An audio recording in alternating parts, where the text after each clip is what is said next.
is your hobby? I like playing sports, especially swimming. Is your hobby common in your country?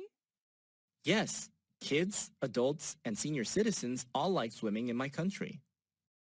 Is your hobby the same as when you were a child? Yes, I was fond of swimming when I was a little girl. When did you start practicing that hobby?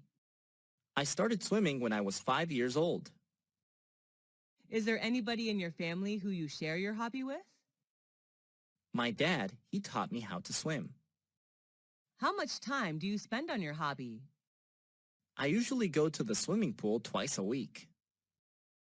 What benefits do you get from it? Swimming is a really good workout. It helps me keep fit and chill out after a long day working. Have you ever heard of someone having a very unusual hobby? Yes, my cousin loves tattooing vehicles. He puts stickers everywhere on his car. What do you think about someone having weird hobbies? I don't think any hobby is weird. It's just what you like to do, so I don't judge others. What hobbies are usually expensive in your country? Playing golf is a really expensive hobby. Only the rich can afford to buy golf supplies.